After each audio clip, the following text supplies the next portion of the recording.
What's up, people? How y'all doing today? It's Uncle Dallas. Oh my God, it's a wonderful day in the neighborhood. It's a beautiful day for a neighbor. Would you be mine? Could you be mine? Should you be mine?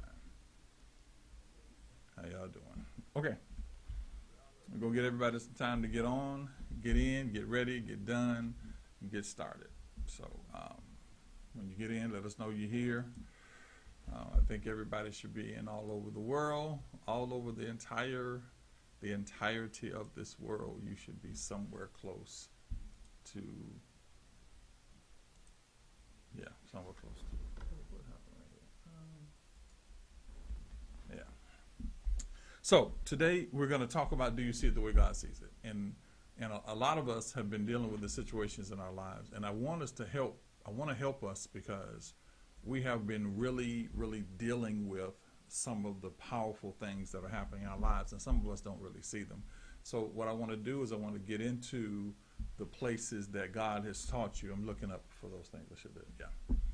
I want to get into those places where God has really dealt with you and really got you going. So welcome everybody that has been here, those that come here. Get your Bibles out today. Let me see if I can get all my systems are up and ready to run. All my systems are up and ready to run. So let's get started. I love you. Come on in. Come on in, everybody. Come on in. Come on in. Come on in the room. Come on in the room. Yep, come on in the room. Now, we're going to do, those of you that know me know that I stay in a specific position, and I do that purposely. There is a purpose for that position. I need you to understand the relevance between, I need you to understand the relevance between what God is doing in your life and what you're seeing happen. And a lot of people, what's happening to us is we see God, but we don't really see God for who God is. So that is why the subject matter is where it is today.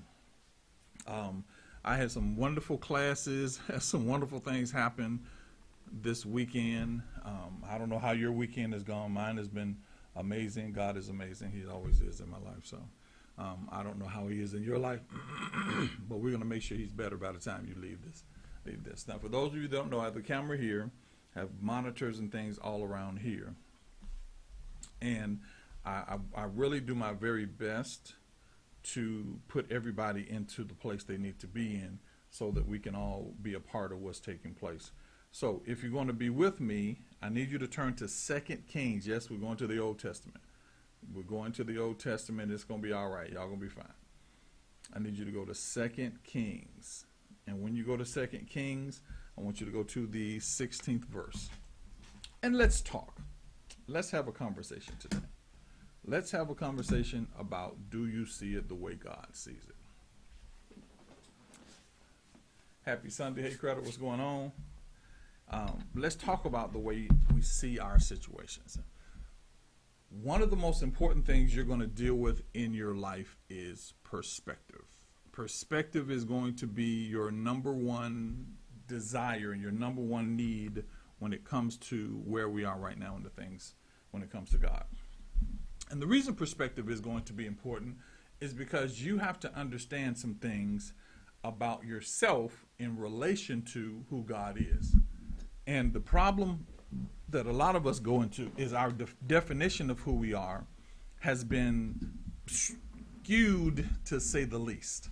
It's been altered, to say the least. And so what I want you to do is today I want you to understand how to move from one place to another. So for those of you that are already in 2 Kings, let me jump over there myself. For those of you that are in 2 Kings. And now, when you understand who God is, the biggest challenge is to be able to understand that he is that for you. Now let me make that make sense. I don't know if Carlos is on here, but if he is on here, Carlos and I were talking about the time I spoke to the weather and da da da da da da. Got that. we're talking about the time that I spoke to the weather and how the weather, happened and that kind of thing. And so he talked about how he was able to move this part, and then now he's able to stop the rain and all that kind of stuff. Here's where your biggest challenges are going to become, guys. If you are operating in the supernatural, and this is our goal. Our goal is to move toward the supernatural. If you are operating in the supernatural, your biggest challenge is going to be believing that you can operate in the supernatural. That is going to be your biggest challenge. Believing that you can operate in the supernatural. Now, why is that a big problem? Because right now, you really don't know how convinced we are that we are carnal. You have no idea how convinced we are. Like Fred, Grady. You don't know how convinced we are to live in the carnal. And the interesting thing about how convinced we are to live in the carnal is the fact that we justify our carnal knowledge more than we justify our spiritual knowledge. For example, I told people, I said, a lot of times when someone is being spoken to or God shows me something to somebody, they want to say, I know. Now, what is the purposes of I know? Well, I know. What purpose did that serve? It serves a purpose to make you feel like you are carnally adapt, that you're not dumb, that you're not slow, that you are carnally adapted to what's being said. So you say, I know. Now, here's the interesting thing. It's also the situation where I trust God. Well, I trust God. Well, there is nobody on this planet, myself included, that is in a place where we are trusting God probably over 90% or over 80%. The vast majority of the things that we look at and we see, we relate to other things that have happened to us mentally. For example, and as a crazy example, if I tell you to go walk on a car lot, God's going to give you a car, you're going to say, what about my credit? What about my down payment? These people are going to think I'm crazy. All those parts of your mind, all those parts of your psyche have been given to you. They don't have truth to them. There's no foundation to them other than other people agreeing with what you've just said, what was just offered to you. So they don't really have, it's not really a foundational truth, it's a circumstantial truth. So when you look at situations, I've been around people personally that people have shot guns at them and the gun didn't go off. I mean, there are so many different things that God does that we have talked ourselves out of believing, because what has happened to us is we don't see God in our situation. We see our situation and we hope that God will help that situation, but we don't see God in our situation. And the reason we don't see that is because we see more of the world than we see of God.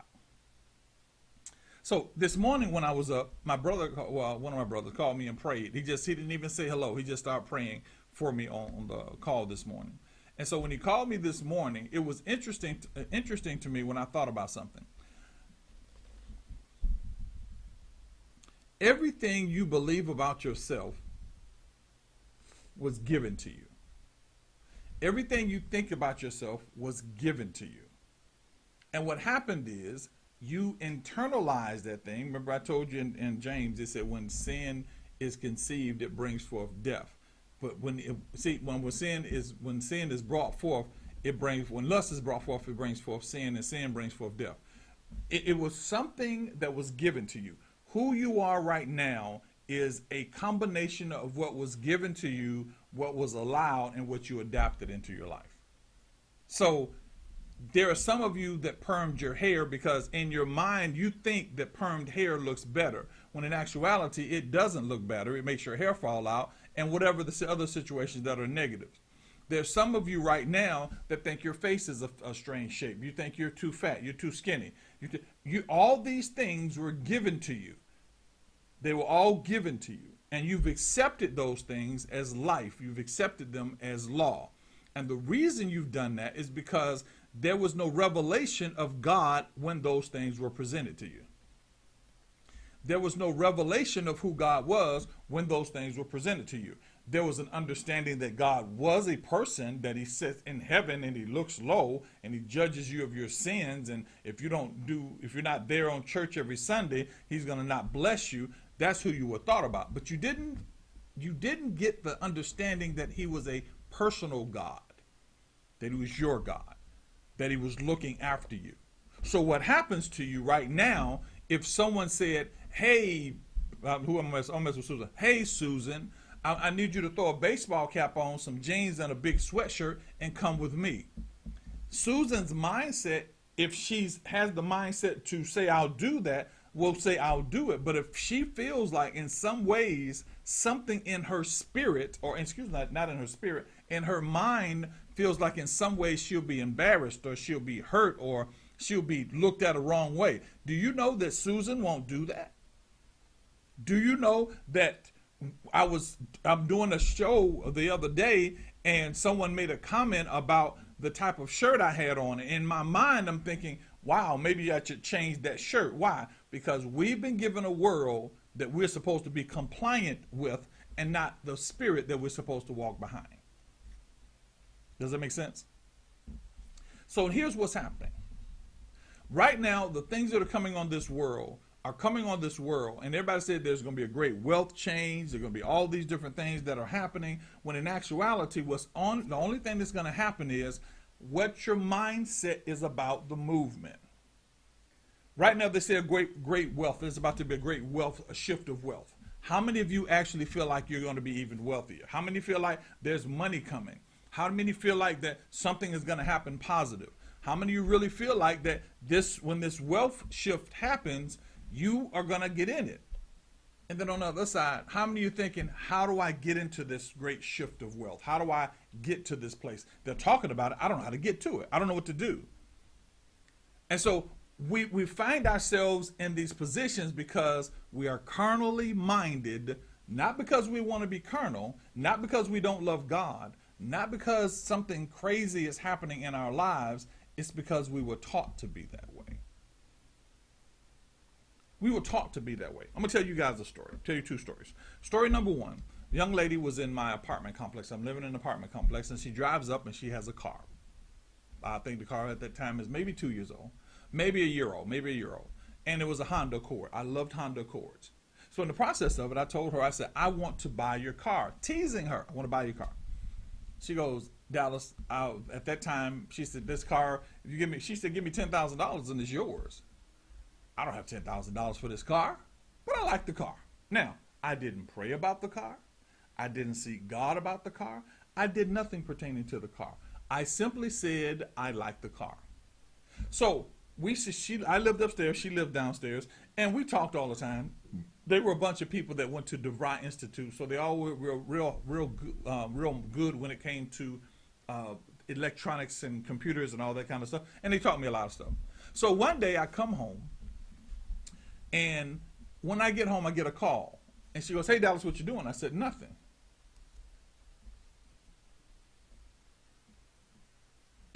What you doing? I said, nothing.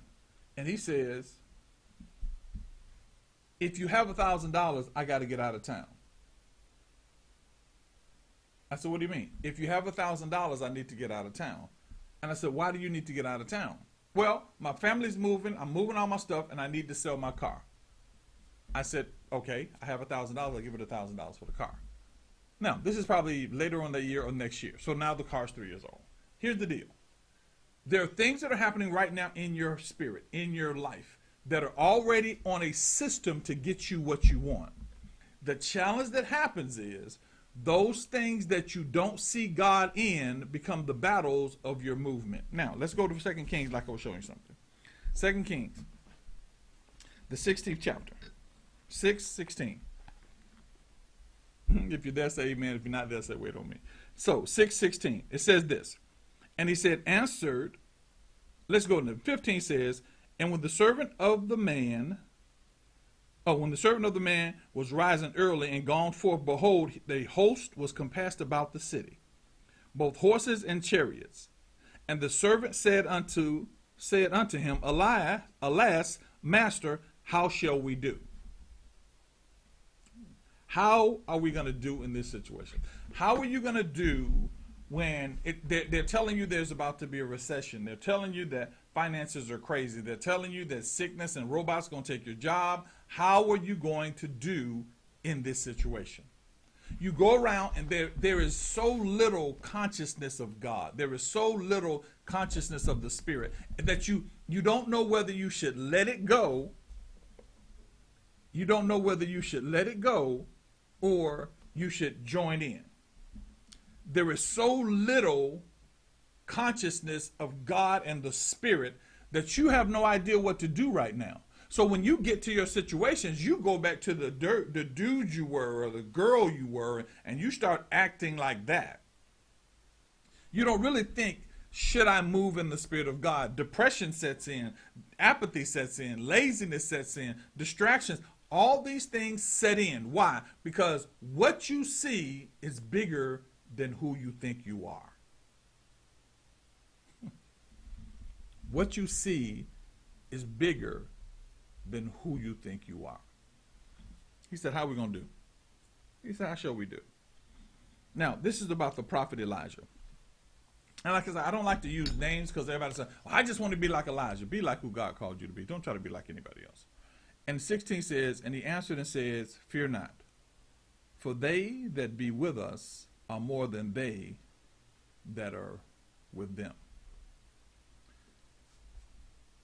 Verse 17, and Elisha prays and says, Lord, I pray to thee, open his eyes that he may see. And the Lord opened his eyes of the young man and saw, and behold, the mountains were full of horses and chariots of fire around about Elijah.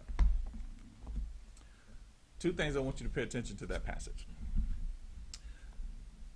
Passage number one. All of you that are taking the master class, all of you that are taking the mentoring class, all of you that are taking any of the classes that we're doing, I need you to hear me very closely. The first thing is you have to gain insight before you expect other people to see. Write that down. You must gain insight before you expect other people to see. If you don't have insight over your circumstance or your situation, nobody else will be able to see it the way God sees it. You are the light to their feet and the lamp to their pathway. You are the epistle that they read so that they know that God is who God says he is. So if you don't have insight, they will never see. And I had to understand it because as I begin to teach classes and God begins to do things for us, I had to understand, if I don't gain insight, some people will never see. They'll never see it. No matter how hard they try, if I don't gain the insight God has for me, what you're supposed to see, that I'm supposed to show you, you'll never see. And vice versa. If you don't have insight, the people around you will never see. And all they can do is resort back to the same thing that you would resort to. What's your least common denominator, or the most primitive part of who you are? That's why if somebody cusses some of you out, y'all want to cuss them back out. You never want to go beyond the place where you feel vulnerable to anybody. You want to feel like you've never let anybody hurt you. They hurt you before, they're not going to hurt you again. You have to realize that there is something greater inside of you. So what happens is, the more you don't try to see spiritually, the more the world becomes bigger and bigger and bigger and bigger. He said he saw chariots of fire, but here's the key. Around Elisha. Around Elisha.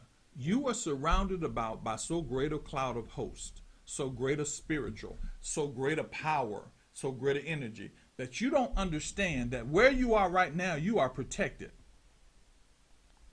Because you don't see God in it. And the reason you don't see God in it, because it doesn't make sense for God to be in this situation. You don't see God because it doesn't make sense. Right now you owe a bill. And when you owe a bill, you're going, well, if God was in this, why don't he just come and do this? I heard God say, why don't he just make everybody love him? Why don't he just do this? Because what the world has done to you is controlled you. And it's controlled you in such a way that when you make a decision, you think you're making a decision when you're actually making a choice. I went into my closet, I have, let's just say, 100 shirts. I didn't decide on a shirt. I made a decision according to the shirts I had. So if I could make a decision, if I could decide or choose what I wanted, I would say, okay, I wanted a blue shirt, I want pinstripes in it, and I want it to be fit a certain way. But no, I had to deal with the choices I had. Now here's the key. You are dealing with the choices you have. Because in your mind, in your spirit, you really don't know that you can have whatever you say. You have to give what you say the time to manifest. And if you give it the time to manifest, you can have what you say. So when this particular prophet looked at this particular young man and said, God opened his eyes.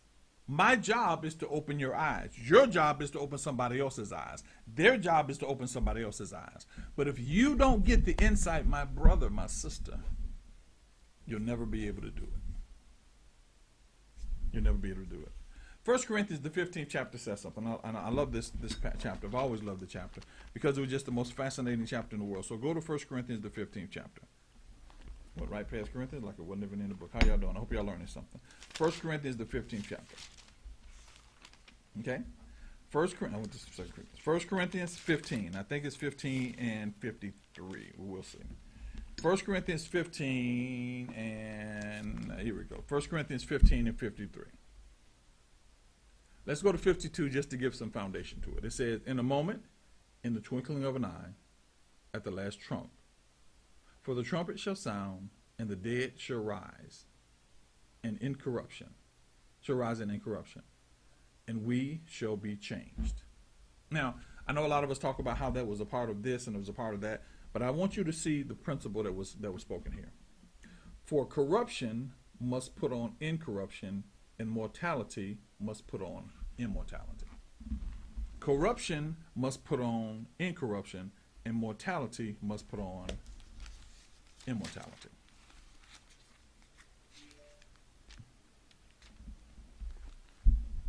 You follow me?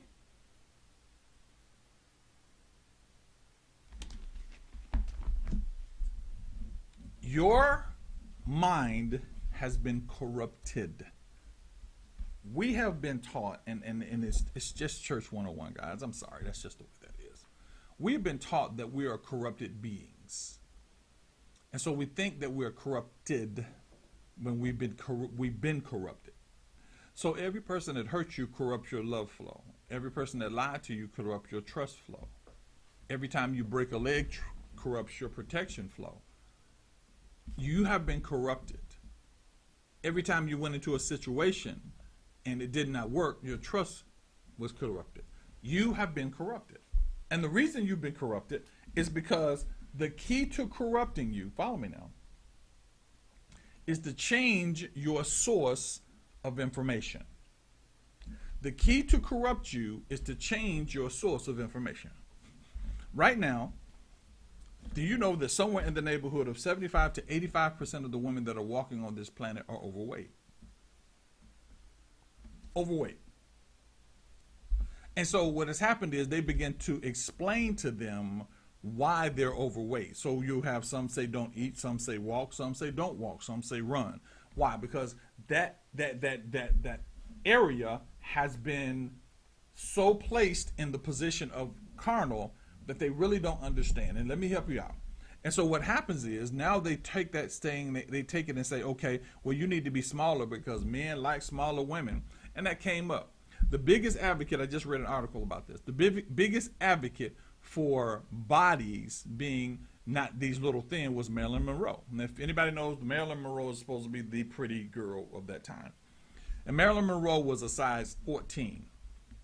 At the time, size 3, 5, those were the popular things. So Marilyn Monroe comes out, this little country girl, and she just comes out and she's this nice, thick size sister.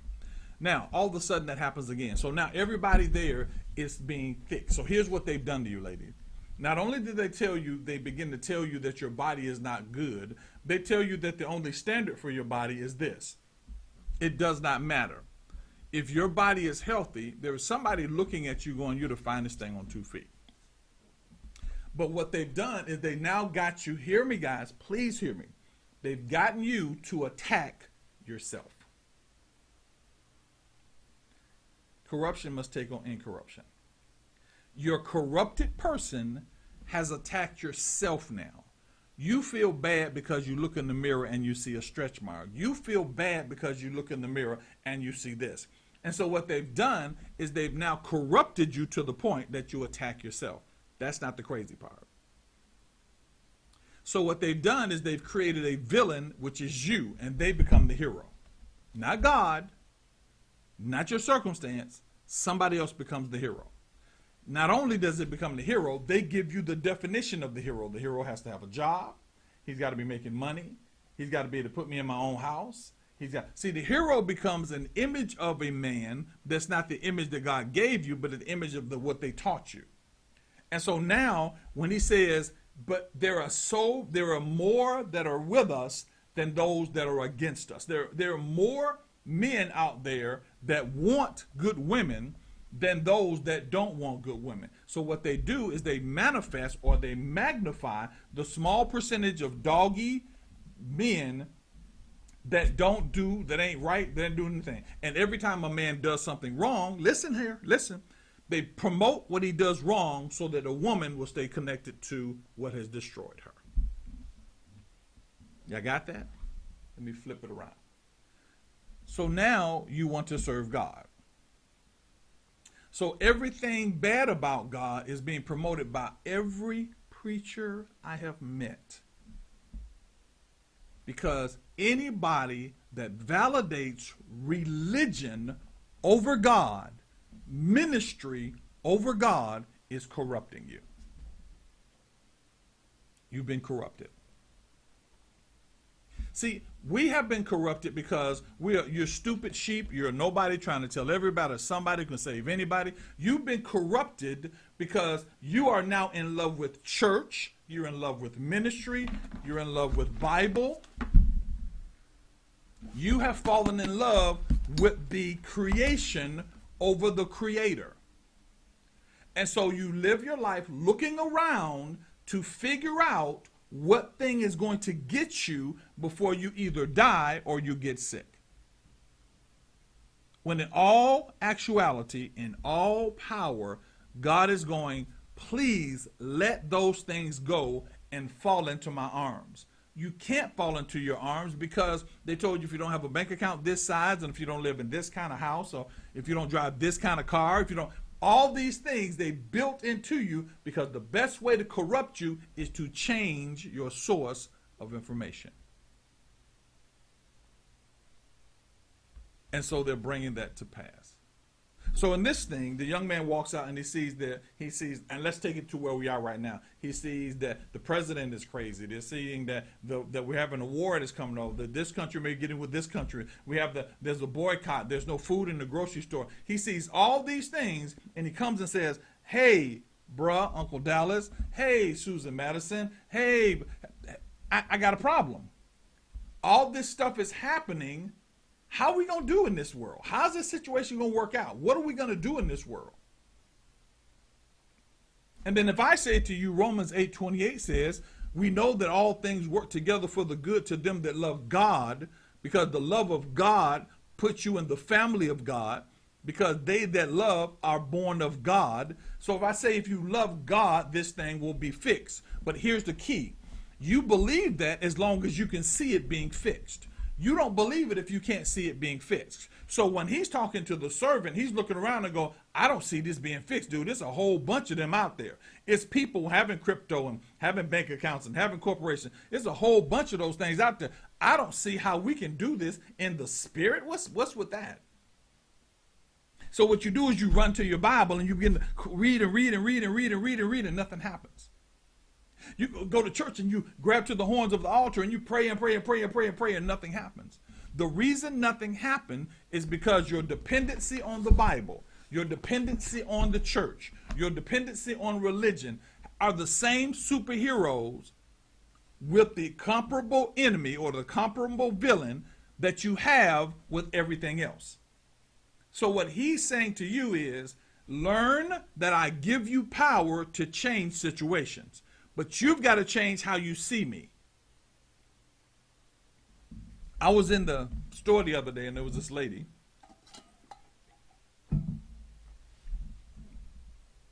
she was bald. And I don't know if she was bald because God didn't tell me. I don't know if she was bald because she had cancer and she was going through chemo, or she was bald by choice, where maybe she had alopecia. I don't know what those are. And I'm sitting here looking at this lady, and I'm going, what would I do if God told me to go over there and tell that lady she's healed of cancer? Would I do it? Would I do it? And if I did it, would I sit there the whole time wondering if she's going to be all right? Is she going to get it? Is she going to get it? Is it going to happen? Is it going to happen? Because I basically prayed something and then I put doubt with it. I put doubt to it. And I begin to try to, because I don't understand, and what I want you to understand, your mind has the power to make sure things manifest. Today on Masterclass this Thursday, we're going to talk about this. Your mind has the ability to manifest. So if I go over there and I tell her, as God told me to say, would I destroy the faith in what God said because nobody showed me an external attribute? Nobody said, oh my God, it's going to happen. Would I lose what God has for me because I doubt it? It's the same thing with everything else. If I tell every wife in here, stop talking to your husband, stop arguing back at your husband, stop fussing at your husband, stop judging him every time he leaves a sock on the ground or something in the kitchen, and begin to pray for him and pray about those situations, you look at me like, well, you don't know John. You don't know Jim. If I told every man to stop putting words and explaining something to his wife and telling her what he's going to do and start doing it, well, you don't know. Tamika just know and start doing it, and their relationship would change. You won't do it because, oh, I know Tamika. I know how she thinks. You don't know anybody till you know them by the Spirit. That's what the Bible said. No man knows the heart of man except the spirit of man. So this young man is looking around, and everything in his logical world looks like it's coming against him. And the pastor, the preacher, the man of God, or whatever you want to call him, walks out and he says, we're going to do fine because there are more with us, for us, than they are against us. That is a mindset that takes years to adapt and to do and to hold on to.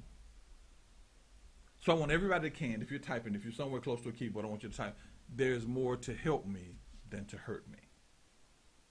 There's more to help me than to hurt me. Type that. I want you to type that.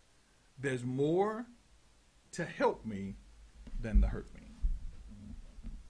And most people look at that as it's even hard to write because, well, you don't know my husband, and you don't know my disease, and you don't know my situation, and you don't know my circumstance, but God does. There's more to help than there is to hurt. Type it. Type that down. There's more to help me than there is to hurt me.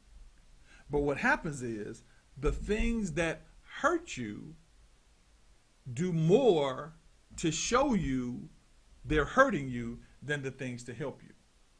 Come on, everybody type it. There's more to help me than there is to hurt me.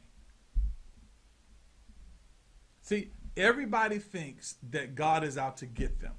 God is not out to get you. God is not mad at you. God is not hurt because you did something wrong to him. God is not man.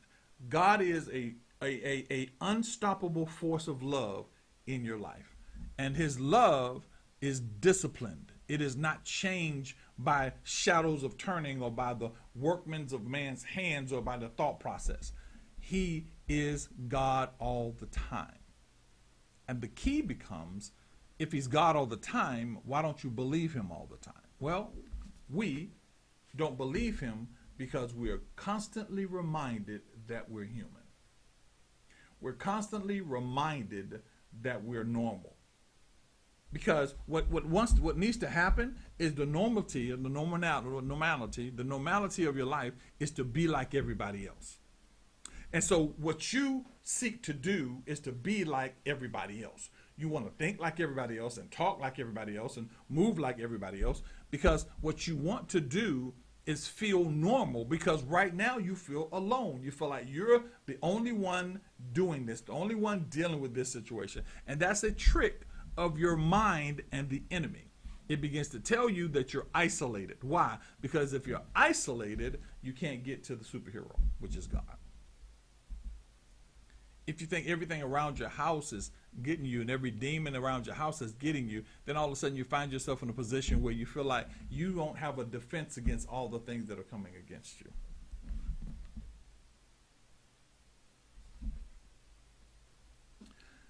In order to get to the next level, you have to be convinced that this level is not worth it. In order to get to the next level, you have to be convinced that God is with you. They have to convince you. You have to be convinced of it. You follow me? Some of you, and not even some of you, some of us are so convinced that we still have an intelligent part of the move of God that we begin to move and think we know what we're doing. We think, oh, well, wait a minute. I need you to do this, God. I need you to do this. And so God begins to do it. Then you begin to interpret what God says because God says forgive. And you go, no, I can't forgive them. So now you're telling God what he says. You follow me? You tell God what he says. Oh, I'll never forget. I'm talking to a friend of mine. I said, look, you need to forgive him. No, you must not understand what he did. What does that have to do with forgiving? What does that have to do with changing? What does that have to do with you being free from this situation? What does that have to do with it? We let emotion. So this young man is looking around and his emotion of fear kicks in. He's afraid. Because guess what? People that do a whole bunch of explaining are afraid to trust. Are afraid to trust. People that do a whole bunch of explaining, they're afraid to trust. They feel like they will lose their self. And if you check down in their path, you'll feel like the people disregarded them. And so they want to be heard and they want to be seen. They want everybody to know that it's them. They want to know, it's me. I did that. I'm the one that said that. I'm going to pray. Why? Because they're looking for the identity of that thing. I don't care if you know I prayed. All I want to know is that you're healed. I'm not going to try to remind you that it was me that said that. When I say things here, I say things because I want God glorified. Is that what you can say about it? Because when the young man went out, he goes out and he said, how are we going to do? Do you see all these people? He wasn't dealing with the fear of the situation. He was dealing with the fear of his personality. He was afraid. And what he was trying to do is justify to the prophet his reason to be afraid too. See, we want to be in new places, but we don't want to do new things. He said, corruption must take on incorruption. You have been corrupted by systems and circumstances and those things. People have denied you. People have acted like you didn't exist. They've hurt you. They've spoken against you. They've lied on you. They've done all these things against you. And what you've done is you built a wall. And so even when God comes, he's got to go through the wall. You can't learn anything new because you want to do it your way, because when you did it that way, they hurt you. When you did it that way, people didn't understand. You did. And so what you do is you start to alter who you are so that people will receive you or accept you. Somebody hurt your feelings, you ready to get them back. I ain't got time for this. I ain't got time for this. Why don't you have time for it? Because God told you to leave, or you wanted to leave?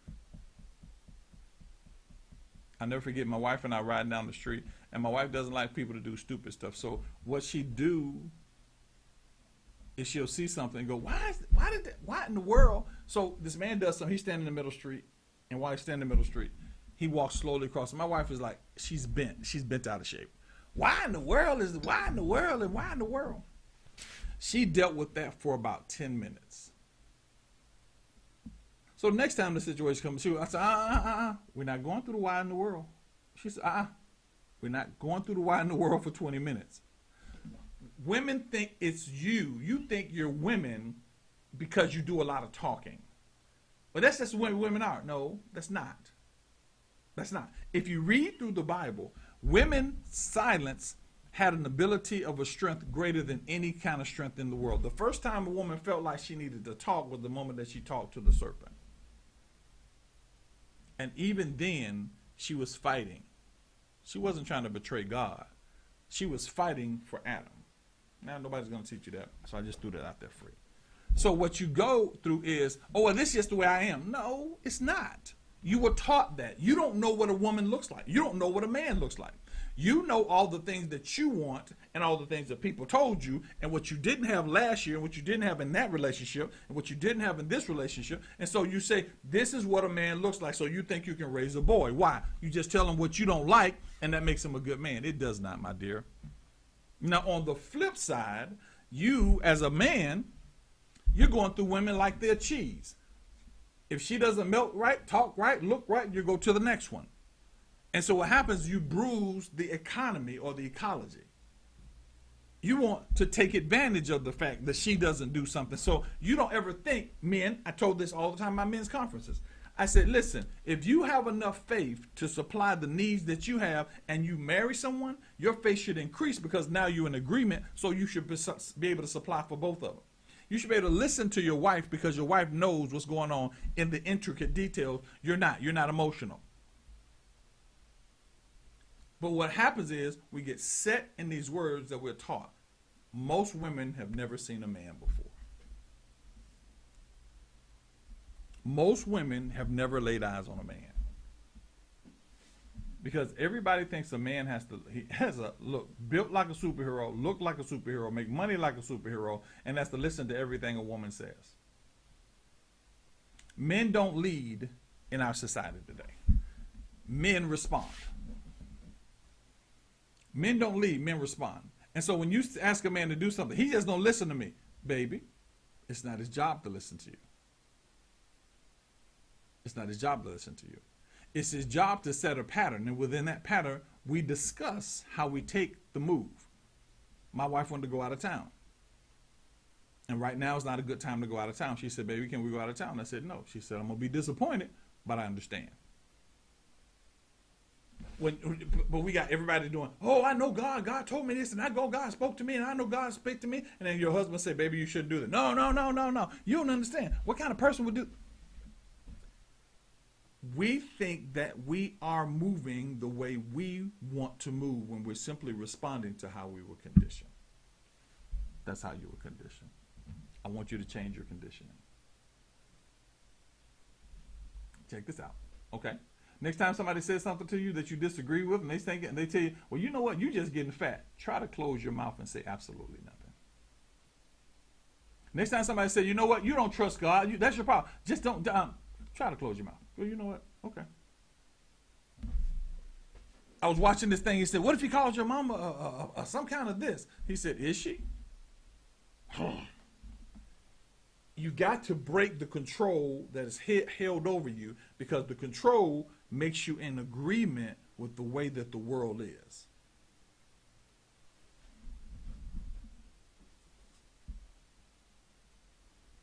If I write now, and I mean, I can do this right now. I can say, right now, everybody write down, God will be my source forever. Now, don't do that. But everybody will not, half the people will write it down. If other people say, let me interpret what he's saying, how he's saying, let me simply do that. See, the challenge that God needs with you is he needs to do, when I tell you to do it the way I do. Don't think about it, don't decipher it. And see, I'm trying to help people like that. So when he says, open his eyes, why? Because his emotions had eyes, his situation had eyes, his circumstances had eyes, everything had eyes. But until somebody opens his eyes, he didn't see that. So he said, I see that we have more with us than against us. I see you can make it. When I talk to you guys, I go, I see you can do better. Well, Uncle Dallas said this, and Uncle Dallas said this, and this Uncle Dallas said this, but I see you can do better. What you are doing is simply bringing to me how you were conditioned so that you can feel validated or justified in what you've gone through. You don't want to feel like you were a fool.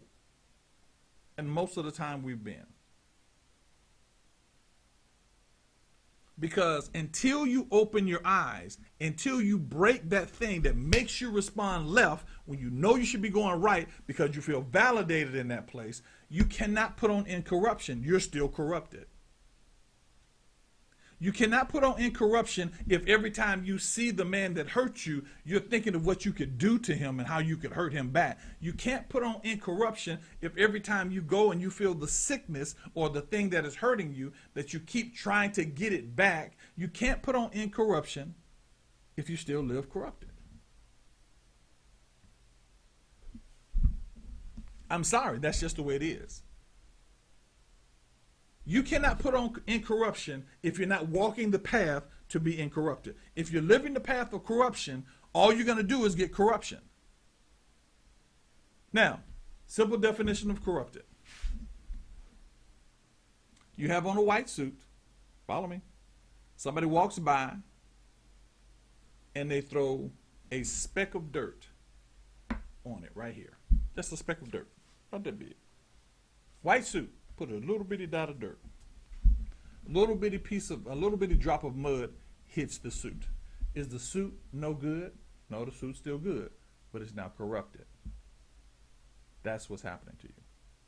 You have a spot in your mind, a spot in your situation, a spot in your circumstances that have corrupted that. So now you got this white suit, you're going to an all-white party, and in your mind, that suit might as well be a brown spot because that spot looks so big to you because now the suit is corrupted. So you walk in and talking like this and you're doing everything so nobody sees that corruption. And then you realize by the end of the day that nobody even paid attention to the corruption. Nobody even paid attention to it. Nobody really cares how you answer those questions. Nobody really cares how you think. Nobody really cares about what you, I'm sick, I'm hurt. Nobody really cares about that.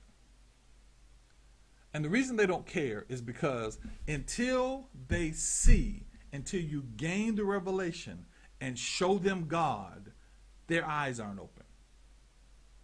Their eyes aren't open. They don't even see that spot on your suit. The only people that see the spot on your suit is the person that wants to be like you or you to be less than them. Only two people gonna see it. The people that want to be like you and the people that want to be less than you. If you learn how to break through the situations, if you learn how to break through the circumstances, if you learn that you cannot lose with the stuff we use, if you learn that what happened to you in your past is actually just that, your past, that's it. It's not a detriment to your judgment. It's not a detriment to your situation. Yeah, you shouldn't have messed with that man. Yeah, you shouldn't have messed with that girl. But everybody makes mistakes. Everybody does something they wish they hadn't done. If we can go back in time, there's not a person that is on this line that say, oh, I don't want to go back in time. I love my life just like this. I would change absolutely nothing. Everybody would go back and say, I probably would have gone left when I should have gone right. I mean, I probably would have gone right like I was supposed to. I probably would have done this I was supposed to. But we're in this situation right now, and life is the way we have it. All the equations, this is the sum of everything. The key is stop going back and trying to change the sum by messing up the present. If he loves you, show him that you love him back. Ladies, the Bible never tells you to love your husband. It does tell you to respect him. But I'm going to tell you a little secret. I'll tell you a little secret. I had one of our members, one of the people called me up and they go, how you doing, Uncle Dallas? I said, fine. I said, I appreciate everything you do for us. I said, okay. No, listen. It was Z. I appreciate everything you do for us. Do you know how big that is for most men? Just to stop, no reason whatsoever, so I appreciate everything. Let me tell you how big it is for a man. It's just as big for a man to just simply say, I appreciate you. Or say, tell your husband, like, you are just amazing. It's amazing how smart you are. Because the world tells him that he's dumb and he's worthless. You know what that's like? That's like your husband finding your favorite place, buying the plane ticket, setting the appointment, going to purchase your clothes, everything you need, packing your clothes. He comes in, puts 2 suitcases down and says, honey, we're going to Greece. And you go, but, I already checked with your husband. I checked with your boss. I already checked with the boss. But, I already did that. What about, that's already taken care of. That's how big telling him he's amazing is. That's how big that is for him. You've planned the whole world. But we don't know that. Because we like to go, well, that was good, Mike. That was good, Tim. That was good. No, stop him and let him know I appreciate you. It's not about sex. It's not about dinner. It's not. Stop him, because you guys have to understand, and this is free. You got to understand, words are big to men. Actions are big to women. But women have now got to words because they're so desperate to have a man to be something. So she wants him to say something, even though in some cases she knows he's lying. In corruption has to let go of corruption. Let go of the corruption. You've been corrupted. You never run out of money. You're not, by any stretch of the imagination, broke. Here's what is happening. Everybody want to know this. Everybody write this down. God has greatness written inside me. Let's see how many people can obey that. God has greatness written inside me. God has greatness written inside of me. Everybody write that down. If you can write it down, write it down. God has greatness written inside of me. Do it. Everybody can do it.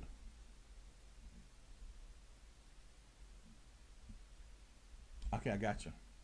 God has greatness written inside of me. Now, why am I saying that? Why am I saying that? Everybody, nobody wrote it down. Not one person wrote it down. Everybody, some of y'all just listen to me. I know it. Okay.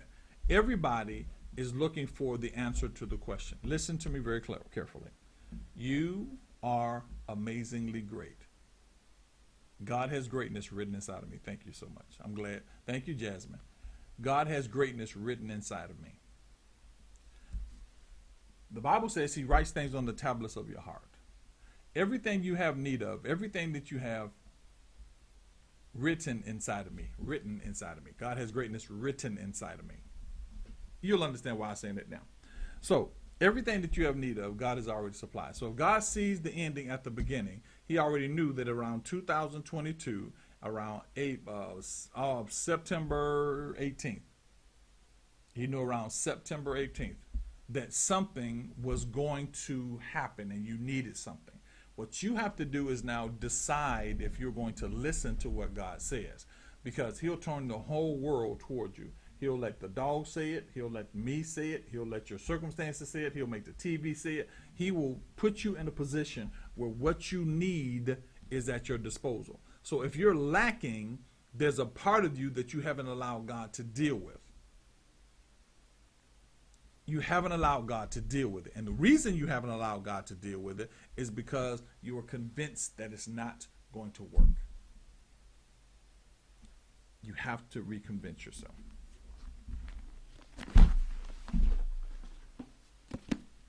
You have to reconvince yourself. You have to put yourself in a position where God can see you and you can see God. When you understand that, you begin to understand that what you're dealing with right now, what's happening right now in your life, has absolutely nothing to do with your circumstances. It has to do with how you see it. God is in everything you're dealing with right now. God is in everything you're dealing with right now. Your job is to follow him. Now, everybody knows I'm big on writing. Everybody knows I'm big on journaling. Everybody knows here's your right today. Here's your homework today. You ready? Here's your homework. I want you to dream, but I don't want you to fantasize. Here's what I mean. What do you want to happen right now in your life? What do you need to happen right now in your life? And I'll do this. I have 3 books. I need those 3 books completed. I need those 3 books on our website. I need a store created for those of you that have books so we can put the store. Then I need to send traffic to that bookstore. That's what I'm working on right now. I'm trying to create a bookstore so that when Angela releases her book, hopefully soon, that she can take her book, put it in our bookstore, and the whole 189,000 people that follow us get a chance to see Angela's book. You follow me? I'm trying to create that. That is my heart. So I need to write that down. I need to write down, create a bookstore So that when I'm talking to people and they need something, and I have a book on the steps to forgiveness, they need something on forgiveness, they can go to the bookstore, download the book on forgiveness, and keep going. When they want to know how to hear from God, because I'm working on a book saying how to talk like God, they can go to the bookstore, get the ebook, and they can do it. There are some other things that I can teach you guys to actually start to make money online so that you can do that. But what you have to realize is whatever that thing is that you really are ready for God to do, is whether it's the book, whether it's the daycare center, whether it's traveling and start helping people in Africa, whatever that thing is, believe it or not, and you need to believe it, the access to it is already around you. It's already there. Everything you need is already there. The access to the book, the access to the daycare center, the access to the business is already around you. Your challenge has to be to tap into that place in the spirit where that thing begins to it becomes reality. You're not broke. You just haven't moved toward your money yet. You're not broke. You just haven't moved toward your money. You're not by yourself. You just haven't moved toward the husband. You haven't moved toward the wife.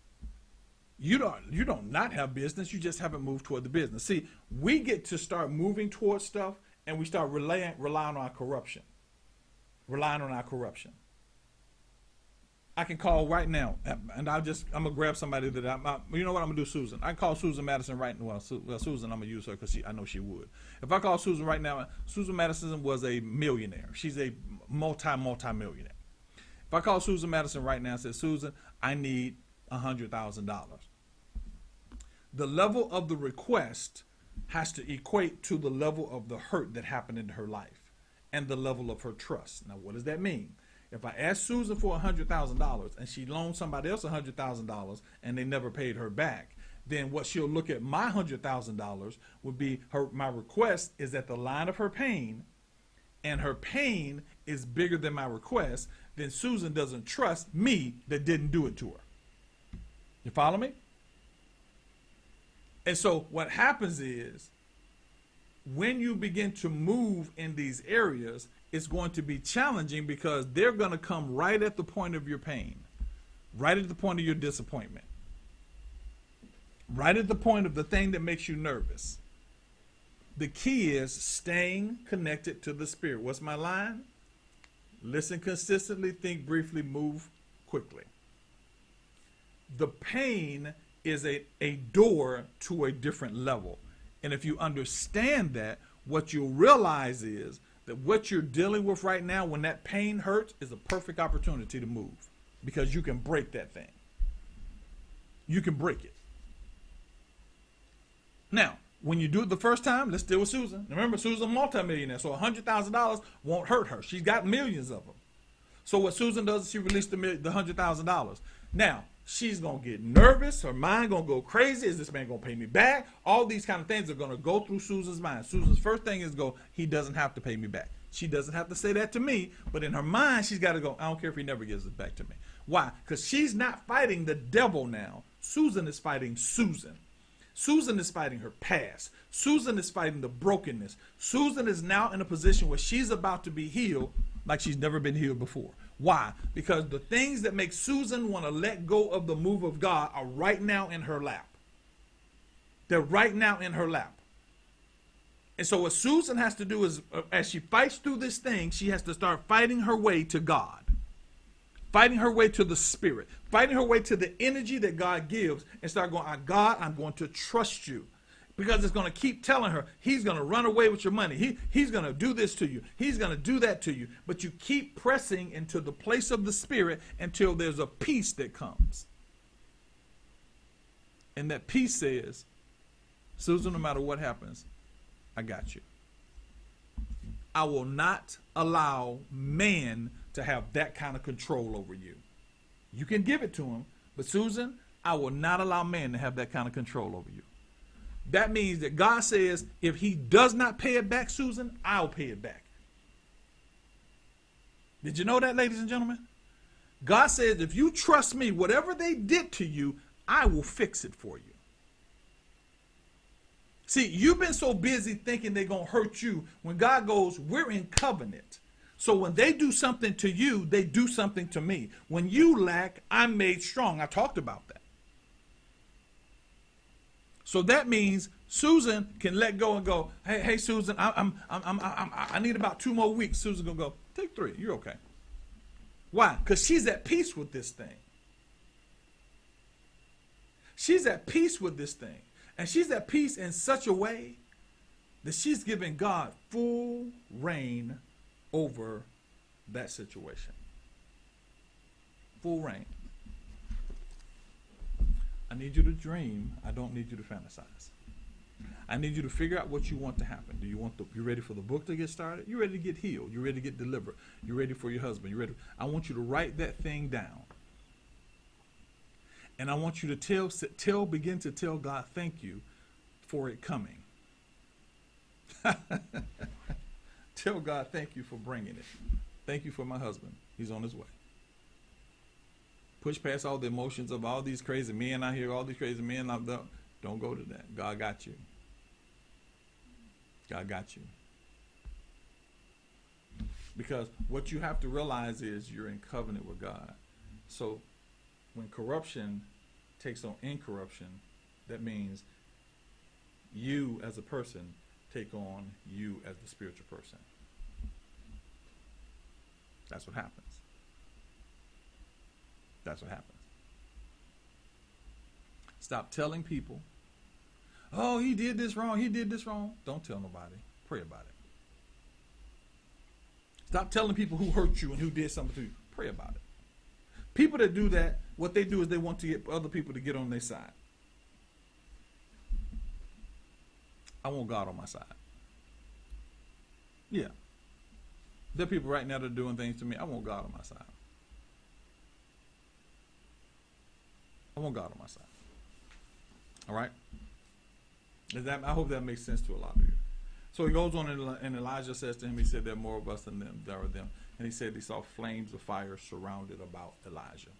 When you guys get this, all of a sudden, your protection becomes greater, because all of a sudden, God needs you to be in the position where other people can follow you.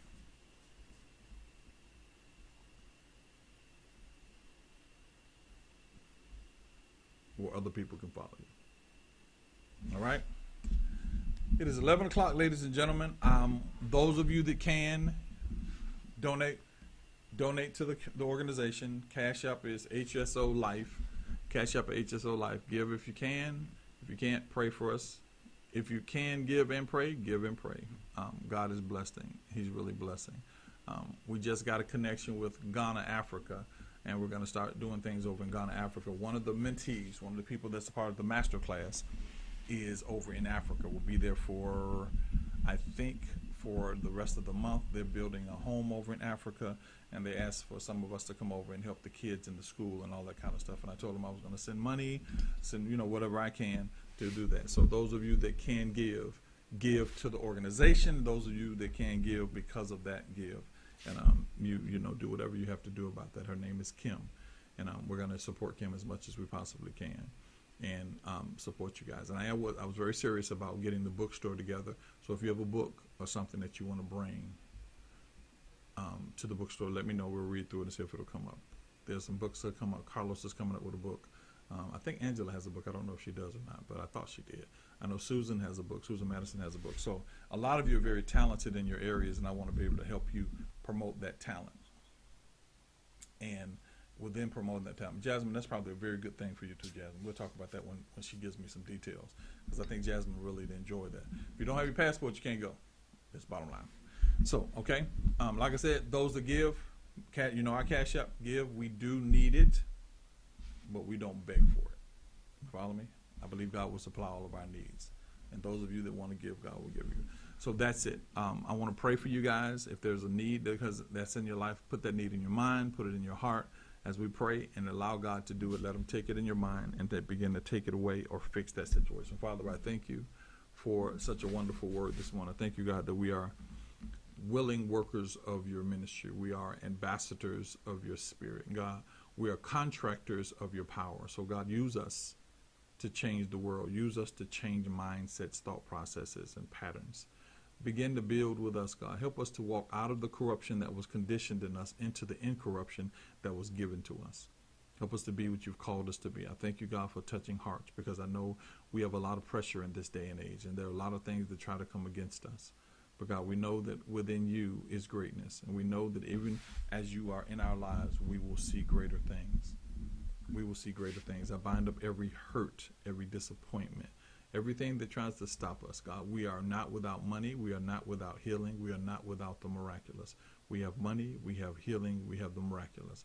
Manifest it, God. I fleece you right now. Prove to them that what they've heard from me through you is of you by doing something miraculous in their lives every day, every single solitary day. God, and we'll love you for it, and we'll honor you for it, because it is in your life, in your heart, in your word that we live, move, and have our being. And I thank you for that. And it's according to what has been done in heaven by your Son. Amen. Ladies and gentlemen, I love you guys. I thank you very much for your time. And I pray you have a wonderful